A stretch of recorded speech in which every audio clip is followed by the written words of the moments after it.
YouTube! So I just wanted to say thank you for participating in the questionnaires I did. I actually wanted to start with this because it has been suggested more than once and it's really a great video to do this on. So let's get started. So we know in my last video, in my last video, I was talking about Autism Speaks. They actually emphasize the struggles of autism. We're actually going to be talking about the strengths of autism because we don't really talk about this that much. So this video goes out to you as an individual that's autistic. So just to remind you guys of the criteria, I have the DSM-5 on my iPad, and I'm just going to mention autism spectrum disorder. This starts on page 50. You can actually find the DSM-5 for free on the internet if you just type in DSM-5.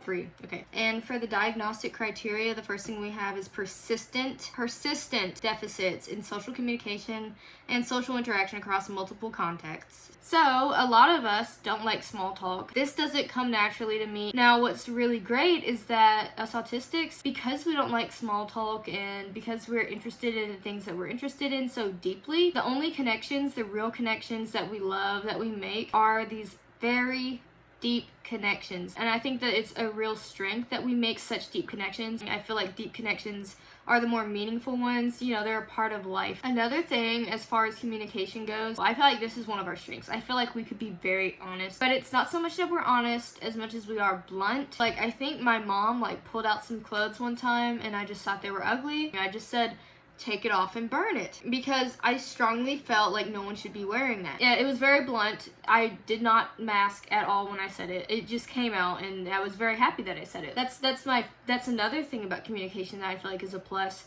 When we're communicating the way that we want to and we don't have to do this masking, let me really think about what I need to say next. It feels so freeing to say what you want to say. Every single time I say something crazy, I just feel so fulfilled. This is me, like I get to be myself. But you have to acknowledge those times where it's not so hard, or when you're around people that, okay, Aniva just said that she wanted to set that on fire, which obviously I don't, but I just said it. That's cool. That's kind of quirky. That's funny. Whatever. Now we have restricted repetitive behaviors. Why is this good? Like, I don't see this as bad at all. I mean it more so as I wanted to learn every single thing about my special interests, so I would Google every single thing I could possibly learn about them and learn as much as I can about it until I can tell the entire story. We get this deep knowledge of these things that we're interested in. And a lot of people might think that's absolutely useless. Why do I care about the history of bread? To me, it's like the history of bread. Not really. I don't care about the history of bread, but it's an example. To me, it's like I have this deep understanding of bread. I can relate it to this other thing that I'm interested in, or I can just talk about it. Like, it's just a talking point. And I can go on and on and on about bread and the history of bread, and no one else cares,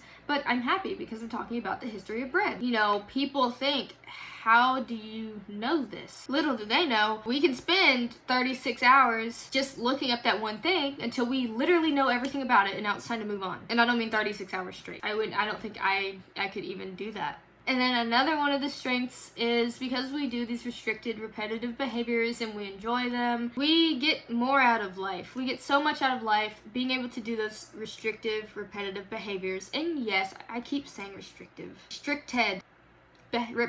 It is like one of the only things that'll make us happy at that time, which has a downside. I'm not going to talk about the downside. As long as we can do this, you know, it makes us happy. Like, and it brings us so much joy, an overflowing of happiness. We have the insistence on sameness. You get this insistence on sameness, you're really good at setting up systems, predicting patterns. You have hyper or hyporeactivity to sensory input or unusual interest in sensory aspects of the environment. I'm a photographer and I only take pictures of things that deeply fascinate me, which is almost anything very simple. The things that I really like specifically are geometric shapes, irregular shapes that look almost geometric. I love lights. I actually have an obsession, and I also hate really bright lights, so it just kind of balances out there. Essentially, it's kind of like you just pick up on things. Like we might be more sensitive to smell, might be more sensitive to light, so someone might not see that an ambulance is coming, but we might pick up on it immediately because something in our environment changed and we can't help but look at it and we see it even though it's a small detail. Our sensitivities to stimuli makes us more aware of our environment than people think we are. Artistic ability. A lot of us are artists. A lot of us are more practical thinkers. Why does that sound so wrong? I'm going into computer science.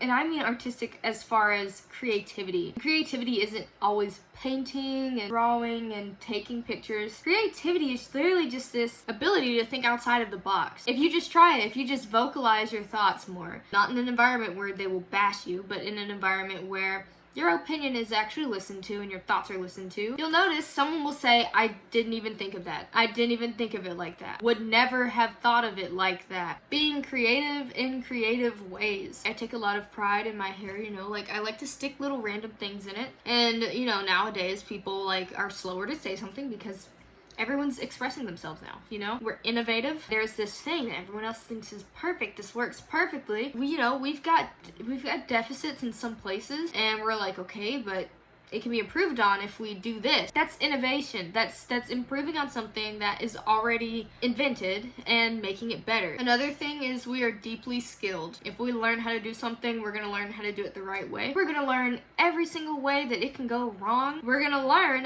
what it takes to make sure that it always goes right. And another strength is that we know our limits. We might go against our limits a lot, and we might say yes, and we might get dragged along to a gathering. We're aware of our limits. We know that we're not gonna like certain things, and sometimes for me, like, it's like, okay, that wasn't so bad, but there are some things where we're like, I definitely know I'm not gonna like that, I'm not going.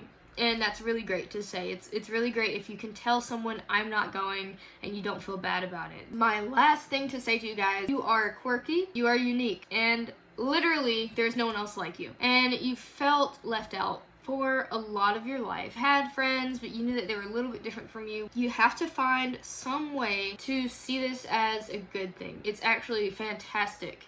Because what that means is you're going to do something completely different with your life. You're going to do something fantastic that's going to help other people like yourself and people who aren't like yourself. And it's really incredible. And I feel like we limit ourselves and we listen to people all the time tell us, she doesn't need to do that because she can't handle this. He doesn't need to do that. I don't think he's ready for that. I don't think he's ever going to be able to do that. Whatever the case is, and it's like you can't let other people speak for you. You have to go out there and do what you can do. See what your capacity is, but don't let anyone else define that for you. And if something is too hard in one area, well, there's a billion other directions you can go in and still be successful for yourself. I hope that you guys found this video helpful. If you need some support, please comment down below. Thank you so much for watching, and bye.